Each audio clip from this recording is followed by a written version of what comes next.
নেতাকর্মী ও সমর্থকদের জরুরি নির্দেশনা দিয়েছে বাংলাদেশ আওয়ামী লীগ। শনিবার 14 সেপ্টেম্বর রাতে আওয়ামী লীগের ভেরিফাইড ফেসবুক পেজে এক পোস্টে কয়েকটি নির্দেশনা দেওয়া হয়। নির্দেশনায় বলা হয়, দলীয় নেতাকর্মীদের প্রথম কাজ তৃণমূলের পাশে দাঁড়ানো। তথ্যের জন্য আওয়ামী লীগের অফিসিয়াল ইমেইলে যোগাযোগ করতে বলা হয়।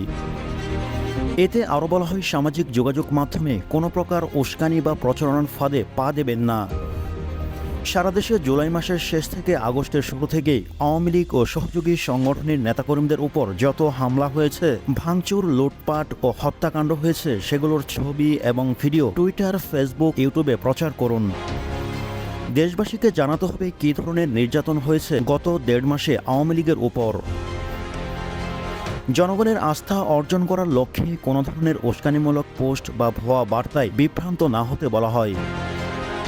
নির্দেশনায় আরও জানানো হয়, প্রতি মহানগর, জেলা, উপজেলা, ইউনিয়ন ও ওয়ার্ডে আওয়ামী লীগ ও সহযোগী সংগঠনের কার্যালয় ও নেতাকর্মীদের বাড়িঘরে হামলা, ভাঙচুর ও লুটপাটে যে ক্ষতি হয়েছে তা দেশের মানুষকে জানান এবং বর্তমানে যারা দেশ চালাচ্ছে তাদের কাছে আমরা দাবি জানাব, সকল হামলা, নির্যাতন, ভাঙচুর, লুটপাটের বিচার করতে হবে এবং ক্ষতিগ্রস্তদের ক্ষতিপূরণ দিতে হবে।